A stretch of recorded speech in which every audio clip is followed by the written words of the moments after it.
Les trois messes basses. 2 dindes truffées, Garrigou? Oh oui, mon révérend, 2 dindes magnifiques bourrées de truffes. Oh, j'en sais quelque chose, puisque c'est moi qui ai aidé à les remplir. On aurait dit que leur peau allait craquer en rôtissant, tellement elle était tendue. Oh, Jésus Maria, oh, moi qui aime tant les truffes, donne-moi vite mon surplis, Garrigou. Et avec les dindes, qu'est-ce que tu as encore aperçu à la cuisine? Oh, toutes sortes de bonnes choses. Depuis midi, nous n'avons fait que plumer des faisans, des huppes, des gelinottes, des coques de bruyère. La plume en volait partout. Puis de l'étang, on a apporté des anguilles, des carpes dorées, des truites, des... Grosses comment, les truites, Garrigou? Grosses, comme ça, mon révérend. Énormes. Oh Dieu, oh, il me semble que je les vois. As-tu mis le vin dans les burettes? Oui, oui, mon révérend, j'ai mis le vin dans les burettes. Mesdames, il ne voit pas celui que vous boirez tout à l'heure en sortant de la messe de minuit. Si vous voyez cela dans la salle à manger du château, toutes ces carafes qui flambent, pleines de vin de toutes les couleurs, et la vaisselle d'argent, les surtouts ciselés, les fleurs, les candélabres, jamais il ne sera vu un réveillon pareil. Monsieur le marquis a invité tous les seigneurs du voisinage. Vous serez au moins 40 à table, sans compter le bailli ni le tabellion. Ah, vous êtes bien heureux d'en être, mon révérend. Rien que d'avoir flairé ces belles dindes, l'odeur des truffes me suit partout.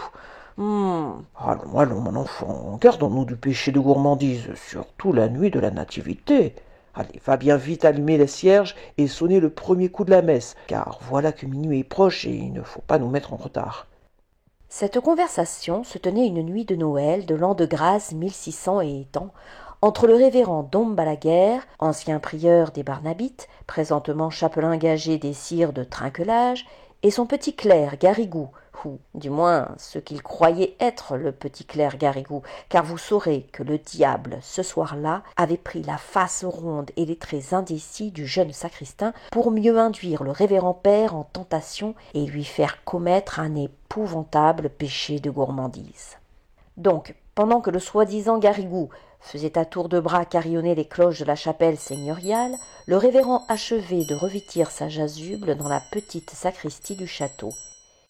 Dehors, le vent de la nuit soufflait, éparpillant la musique des cloches, et à mesure des lumières apparaissaient dans l'ombre au flanc du mont Ventoux, en haut duquel s'élevaient les vieilles tours de Trinquelage.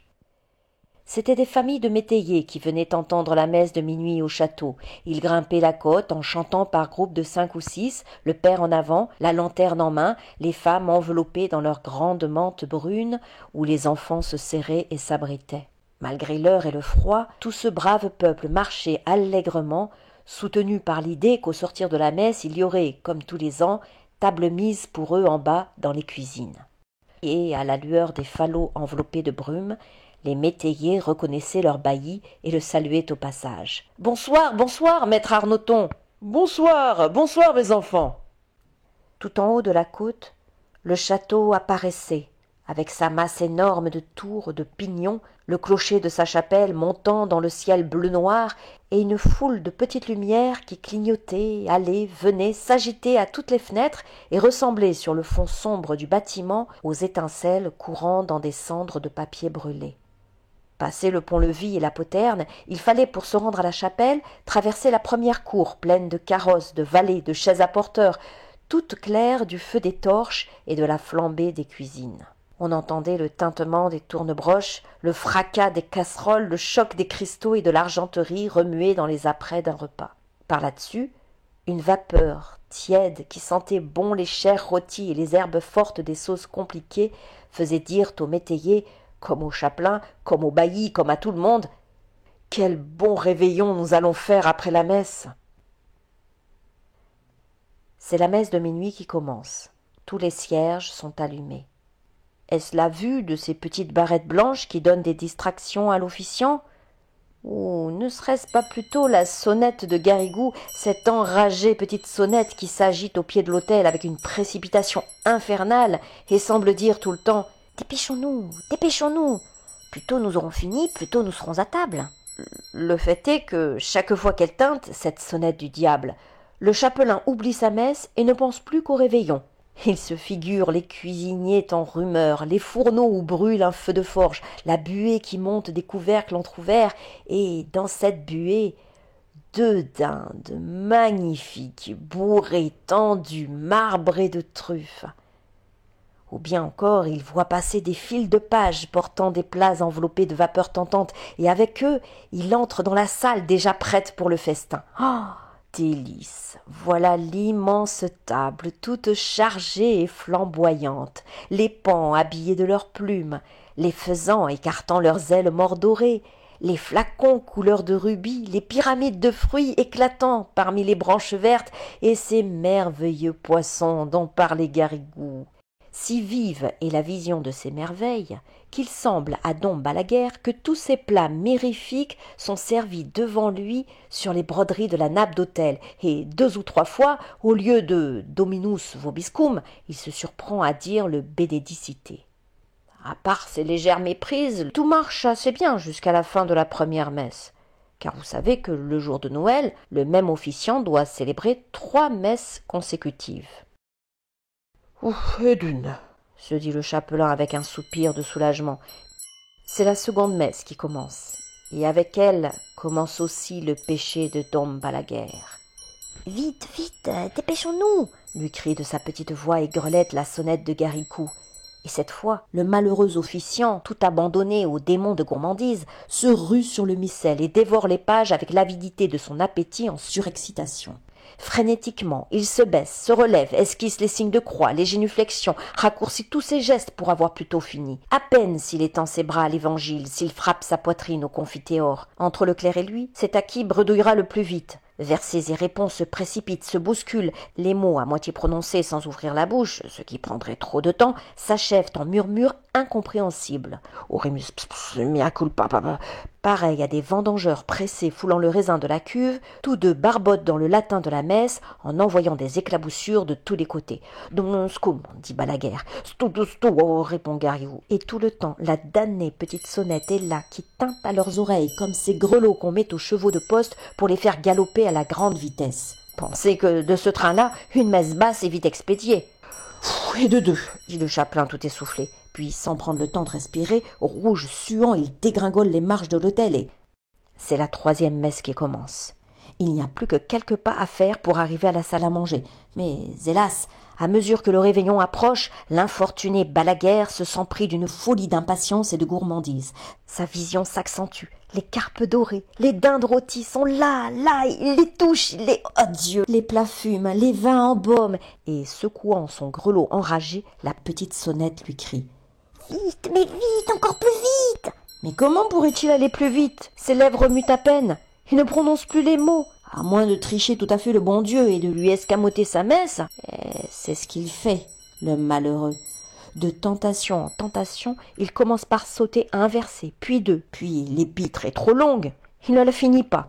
Effleure l'évangile, passe devant le credo sans entrer, saute le pater, salue de loin la préface et, par bond et par zélan, se précipite ainsi dans la damnation éternelle, toujours suivi de l'infâme Garrigou. Ah, va des rétros, Satanas, qui le seconde avec une merveilleuse entente, lui relève sa chasuble, tourne les feuillets 2 par 2, bouscule les pupitres, renverse les burettes et sans cesse secoue la petite sonnette de plus en plus fort, de plus en plus vite. Il faut voir la figure effarée que font tous les assistants, obligés de suivre à la mimique du prêtre cette messe dont ils n'entendent pas un mot. Les uns se lèvent quand les autres s'agenouillent, s'asseyent quand les autres sont debout, et toutes les phrases de ce singulier office se confondent sur les bancs dans une foule d'attitudes diverses. « Mais l'abbé va trop vite, on ne peut pas suivre !» murmure la vieille douairière en agitant sa coiffe avec égarement. Maître Arnoton, ses grandes lunettes d'acier sur le nez, cherche dans son paroissien où diantre on peut bien être. Mais au fond, vous voulez que je vous dise, tous ces braves gens qui, eux aussi, pensent à réveillonner, ne sont pas fâchés que la messe aille ce train de poste. Et quand Dom Balaguer, la figure rayonnante, se tourne vers l'assistance en criant de toutes ses forces « Ite missa est !» il n'y a qu'une voix dans la chapelle pour lui répondre un « Deo gratias !» si joyeux, si entraînant, qu'on se croirait déjà à table au premier toast du réveillon. 5 minutes après, la foule des seigneurs s'asseyait dans la grande salle, le chapelain au milieu d'eux. Le château, illuminé de haut en bas, retentissait de chants, de cris, de rires, de rumeurs, et le vénérable Dom Balaguer, planter sa fourchette dans une aile de gelinotte, noyant le remords de son péché sous des flots du vin du pape et de bons jus de viande. Tant il but et mangea, le pauvre saint homme, qu'il mourut dans la nuit d'une terrible attaque sans avoir eu seulement le temps de se repentir. Puis, au matin, il arriva dans le ciel encore tout en rumeur des fêtes de la nuit, et je vous laisse à penser comme il fut reçu. « Ah, tu m'as volé une messe de minuit, eh bien, tu m'en paieras 300 en place, et tu n'entreras en paradis que quand tu auras célébré dans ta propre chapelle ces 300 messes de Noël en présence de tous ceux qui ont péché par ta faute et avec toi. » Et voilà la vraie légende de Dom Balaguer, comme on la raconte au pays des Olives. Aujourd'hui, le château de Trinquelage n'existe plus, mais la chapelle se tient encore droite, tout en haut du mont Ventoux, dans un bouquet de chênes verts. Il paraît que tous les ans, à Noël, une lumière surnaturelle erre parmi ces ruines, et qu'en allant aux messes et aux réveillons, les paysans aperçoivent ce spectre de la chapelle, éclairé de cierges invisibles qui brûlent au grand air, même sous la neige et le vent. Vous en rirez si vous voulez, mais un vigneron de l'endroit, nommé Garrigue, sans doute un descendant de Garrigou, m'a affirmé qu'un soir de Noël, se trouvant un peu en ribote, il s'était perdu dans la montagne du côté de Trinquelage, et voici ce qu'il avait vu. Jusqu'à 11 heures, rien. Tout était silencieux, éteint, inanimé. Soudain, vers minuit, un carillon sonna tout en haut du clocher, un vieux carillon qui avait l'air d'être à 10 lieues. Et bientôt, dans le chemin qui monte, Garrigue vit trembler des feux, s'agiter des ombres indécises. Sous le porche de la chapelle, on marchait, on chuchotait. « Bonsoir, bonsoir, maître Arnoton. »« Bonsoir, mes enfants. » Et quand tout le monde fut entré, mon vigneron, qui était très brave, s'approcha doucement et, regardant par la porte cassée, eut un singulier spectacle. Tous ces gens qu'il avait vus passer étaient rangés autour du chœur dans la nef en ruine, comme si les anciens bancs existaient encore. De belles dames en brocart avec des coiffes de dentelle, des seigneurs chamarrés du haut en bas, des paysans en jaquettes fleuries, ainsi qu'en avaient nos grands-pères, tous l'air vieux, fanés, poussiéreux, fatigués. Dans le fond, un petit vieillard de taille enfantine, à genoux au milieu du chœur, agitait désespérément une sonnette sans grelot et sans voix, pendant qu'un prêtre, habillé de vieil or, allait, venait devant l'autel en récitant des oraisons dont on n'entendait pas un mot. Bien sûr, c'était Dom Balaguer, en train de dire sa 3e messe basse.